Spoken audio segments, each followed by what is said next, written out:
Our local artists and experiences are what make the Wisconsin art scene unique. On this episode of the Arts Page, explore an exhibit focusing on Jewish influences on rock and roll. See how wearable art can be made with plastic bags and cassette tapes. And watch as an iconic Milwaukee sculpture gets a new lease on life. That's all coming up on this edition of the Arts Page.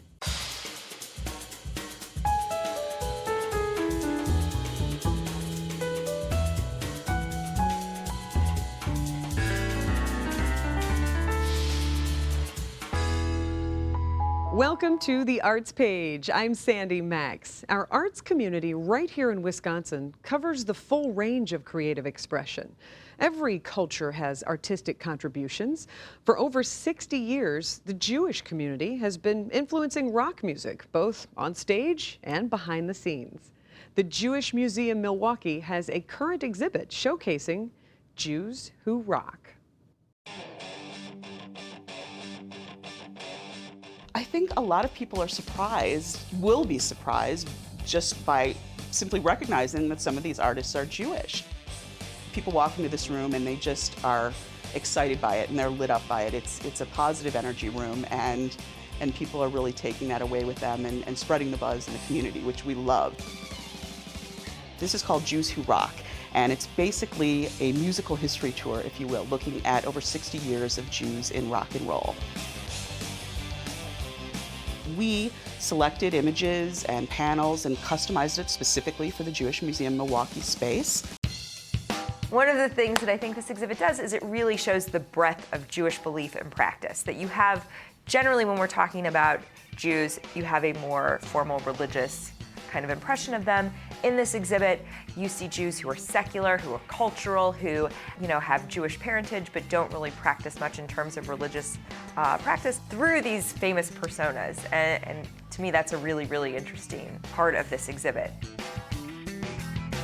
You've got rare photographs, you've got certainly biographical text panels and labels, some compilation pieces with different CDs, cassette tapes, photographs. We've got books, we've got albums, we've got Kiss action figures, what could be better? So we have a little bit of everything. The idea is actually to present something that is not typically thought of being a Jewish topic. Jews who rock is not necessarily something you would think, Jews who rock, ? And so the thought was, what can we do that's really different?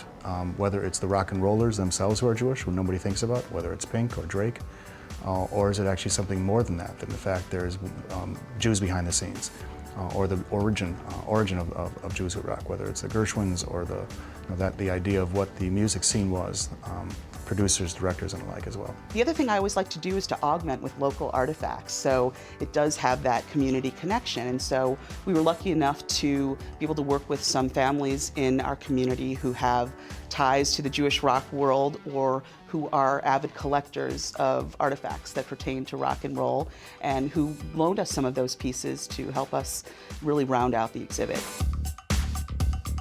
One of the local pieces that we have that really is rather exciting is a Moog Mini Voyager synthesizer. And this was loaned to us by a local music producer by the name of Michael Kohler. He works with a lot of big names all around the country and the world. And Bob Moog is the founder and inventor of the synthesizer, the Moog synthesizer. And this was something that revolutionized the rock and roll and music business way beyond Phil Spector's wall of sound. Without this technology, the sound of music today would be totally different, for better or for worse.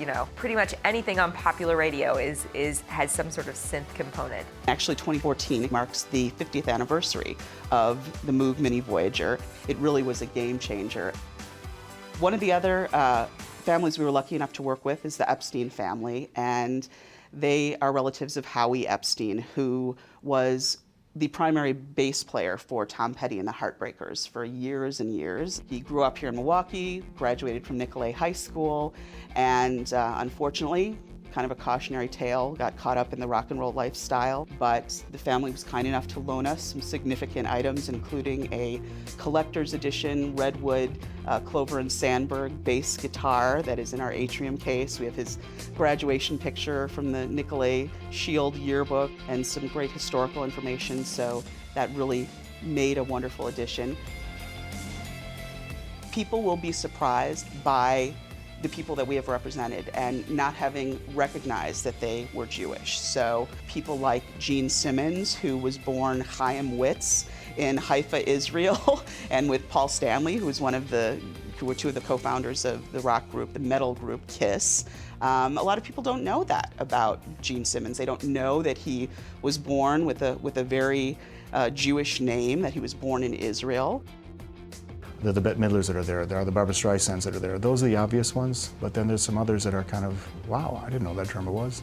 I didn't know that lead guitarist was. And that's fun to see. We partnered with 53rd Street School through a program called Arts at Large. 53rd Street School is this school that has so many questions about Jews and Jewish people, and we spent a lot of time on Jewish identity and who are the Jews. Then they went back to their school and worked in teams, and they picked 4 contemporary artists. They focused on Pink, Mac Miller, Drake, and Adam Levine from Maroon 5. They created these beautiful records, and they actually took records and record album covers and created collages and pieces to kind of represent the artists that they were working with, and it's such a lovely kind of entryway into the gallery.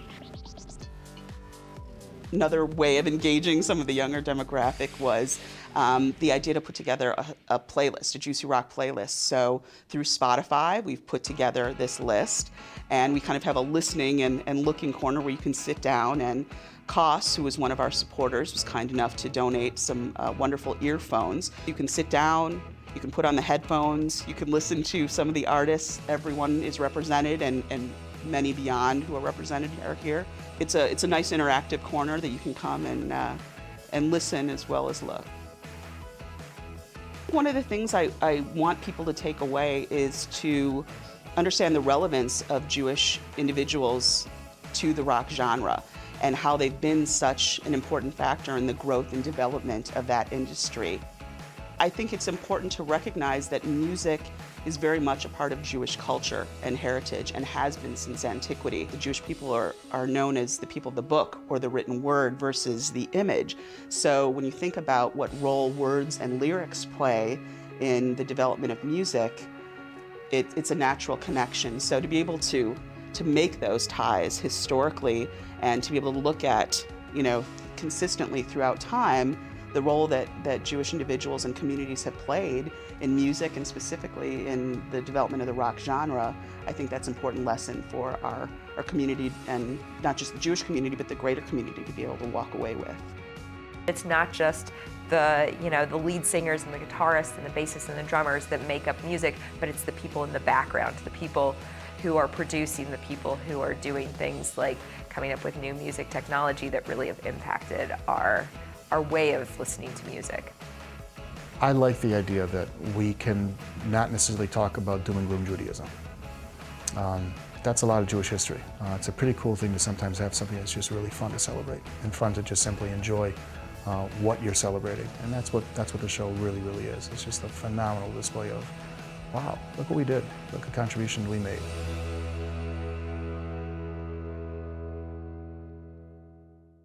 You still have time to explore the Jews Who Rock exhibit at the Jewish Museum Milwaukee this summer through August 10th. Stop by and make your own musical discoveries at the exhibit. Check out jewishmuseummilwaukee.org online to learn more and plan your visit. Music also plays an important part of artist Timothy Westbrook's art, but in a different way. Timothy, a native of upstate New York, came to Milwaukee in 2012 to become the Pfister Hotel's artist in residence. His fiber art includes incorporating home arts like weaving with discarded items like plastic bags and cassette tapes into sustainable and intricate works of wearable art. I think at the very base of my thought process is that there are so many old things that what if we only created all of our new things out of those old things? Because we don't need to make new things out of new things. We have so many things. My name is Timothy Westbrook, and I'm a sustainability-focused fiber artist. My definition of a fiber artist would be Coming from an area of soft sculpture within the world of home-based arts, so thinking knitting, felting, weaving, crocheting, all of those craft arts that are very home-based, and then taking them to a point of a performative level. For my prototypes, I use old canvas drop cloths and bed sheets. When I'm approached and asked, so what does this mean, sustainability? I love talking about the fact that I don't use electricity and that I don't drive. But obviously you can tell by a light shining on me right now that I do use a little bit of electricity. It's kind of hard to avoid. But it's really about reimagining the expiration date of stuff. Why do we decide when something expires? What that has actually grown out of is a place of interpersonal respect for one another. I'm not a person that would ever put myself first or want to put myself in front of anyone else. And sort of the action of throwing something away in my head is sort of saying whoever or whatever has to deal with my garbage is not as important as I am. How we treat one another, or like, oh, that person's just trash, that person's garbage, I mean, we have those phrases in our society, and sort of how dare you choose that, or how dare you choose to treat someone that way, and I'm feeling that these objects have been abandoned. I try to use things that are the epitome of garbage and waste and trash. So that would be antiquated technologies, specifically the cassette tape. The next step is weaving with old wires of phone chargers and that as well. And then also the plastic bag, and then the beer can and aluminum can are sort of the third in the trifecta of the garbage that I'm working with right now. What I love most about them is their transformative qualities that I'm able to kind of pull out of them. And that look that everyone gets when they see the woven cassette tape fabric for the first time. One of the biggest things to think about when you're repurposing the materials is what is the story of what it used to be and how can that inform what it's going to become.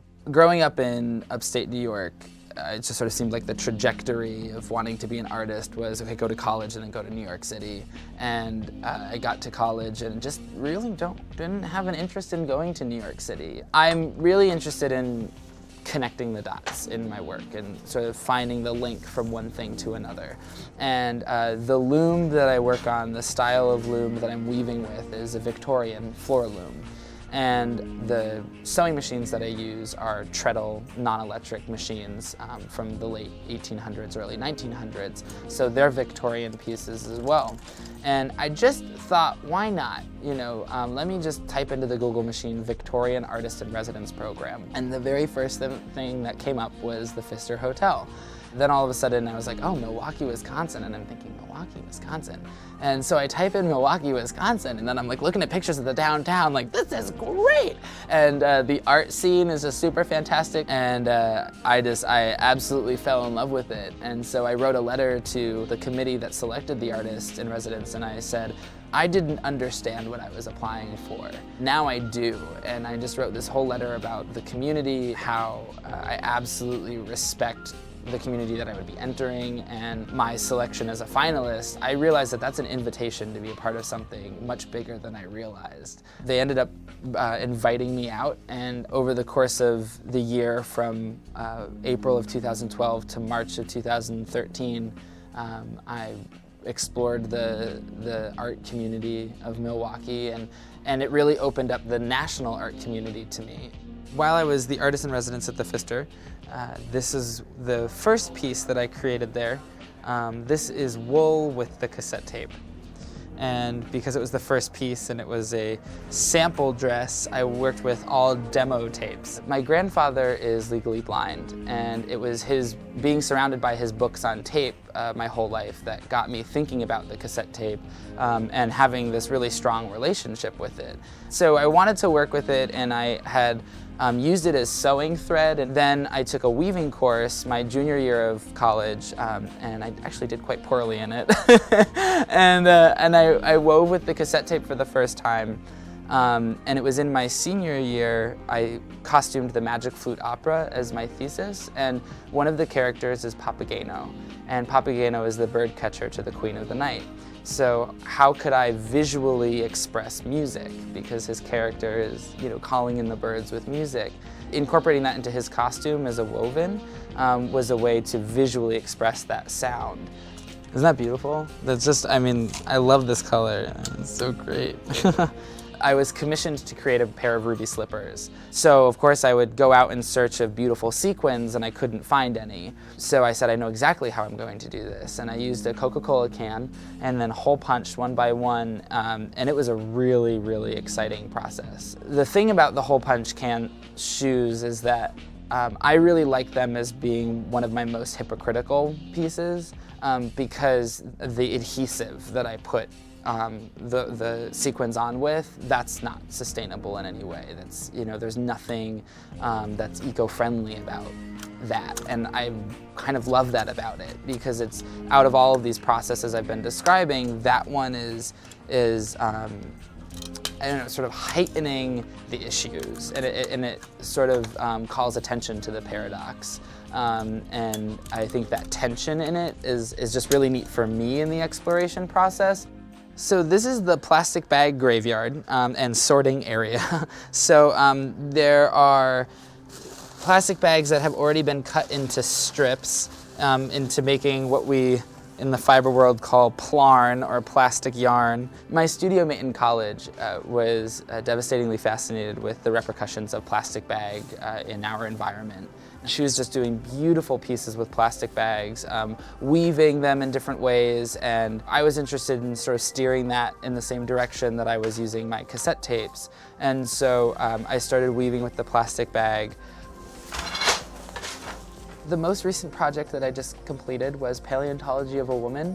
Paleontology of a Woman is a fashion show that was presented at the Milwaukee Public Museum, right in the dinosaur exhibit. And it's a whimsical approach to sustainability. It's a way for people to relate to something that they enjoy relating to, and that's dinosaurs. It's fun. Everybody can think of some childhood nostalgia with dinosaurs. I love sort of that tongue-in-cheek approach to plastic bags are petroleum-based, petroleum, fossil fuel, fossils, dinosaurs. If I could inspire someone else in another field, in healthcare or in urban renewal, if there's a way that the way that I'm thinking about materials can help inspire other people, and that's pretty cool to be able to put those little moments into the world. That's pretty fun. Timothy Westbrook is also a regular fashion columnist for the Milwaukee Arts and Culture Guide, UrbanMilwaukeeDial.com. He's working on his upcoming exhibition in August at the Charles Allis Art Museum called Unis, The Origin of the Unicorn. Keep up with Timothy Westbrook on his website, unicorns.carbonmade.com, or on his Facebook page.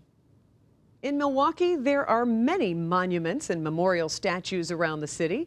One of these is a statue of a Polish patriot, Taddeus Kosciuszko, located in Kosciusko Park at 9th and Lincoln Avenue. The outdoor elements take their toll on many of these public artworks, though, and last year, the community raised funds and gathered to restore this landmark. Created by Italian sculptor Gaetano Trentanove in 1905, the statue took a journey to Oberlin, Ohio, to regain its original beauty. 2, 1, lift off!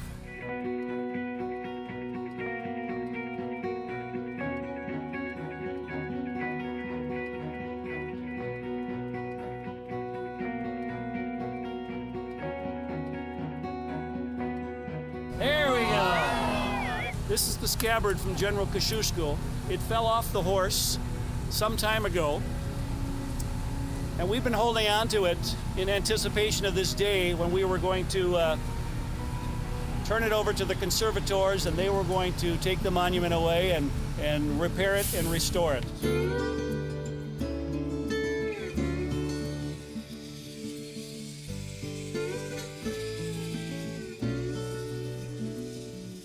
This town is significant for art conservation because it was the first professional center providing conservation services to museums.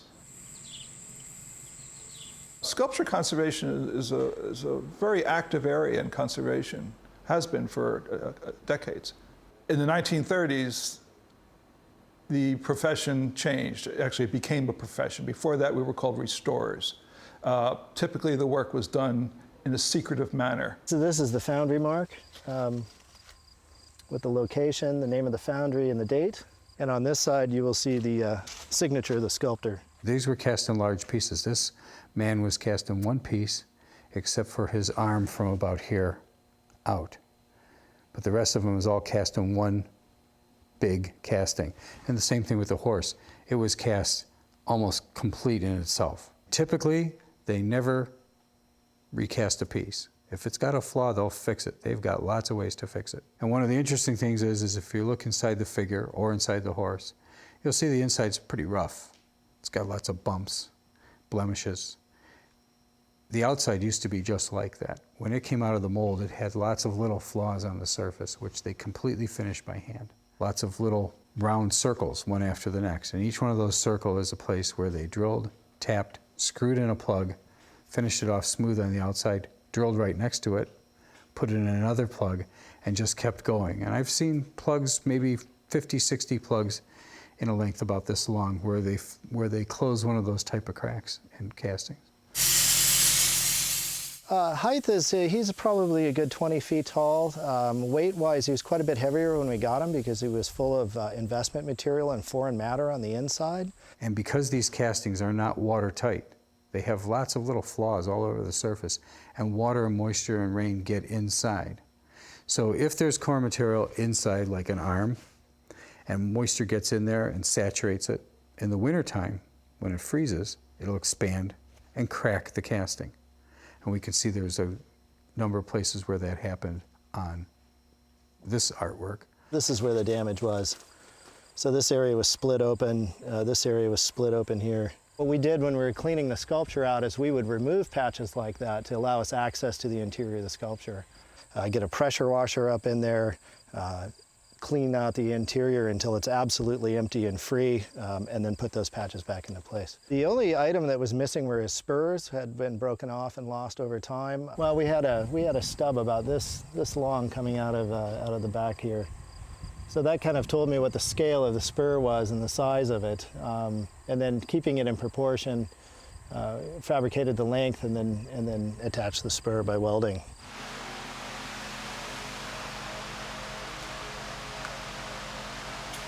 Another problem we found was the casting porosity at the top of the hat. So we had to fill that to keep rain and debris and whatnot from collecting in that, and also to keep the water out of the internal part of the sculpture.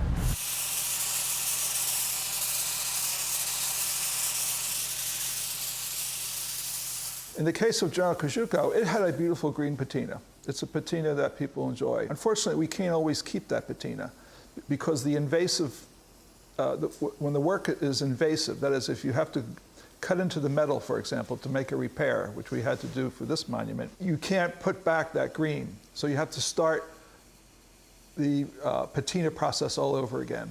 We typically take it back to what the bronze looked like originally, and most of them were a color called statuary brown.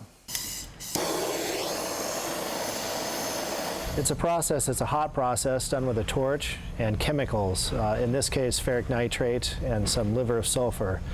They react with the bronze and cause the bronze surface to appear to change color. It's a kind of an artistic endeavor because you want to kind of darken some areas and keep other areas light so it doesn't look like a coat of paint.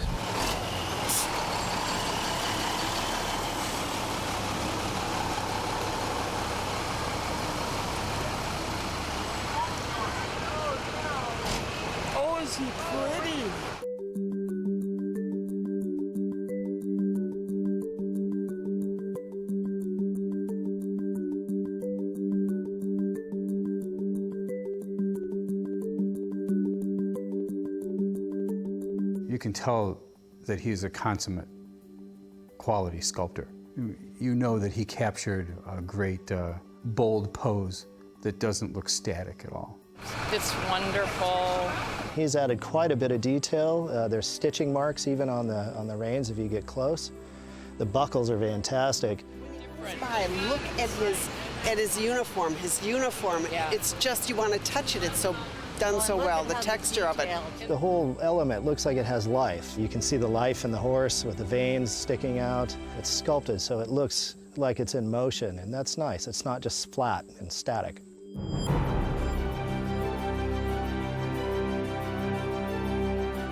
Humans need constant visual reminders of things. If those weren't there, we would go through our daily lives and not think about the people of the past, the accomplishments of the past. It's like meeting people that you can't meet now, but people that you might have liked to have known.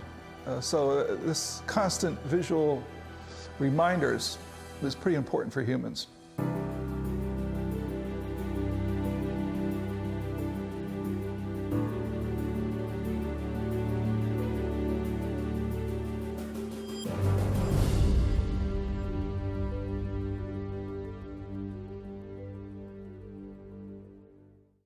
Milwaukee Public Television produced a 30-minute special about General Kosciusko, which features more details about his life and role in American history, plus more about the fascinating restoration of his monument.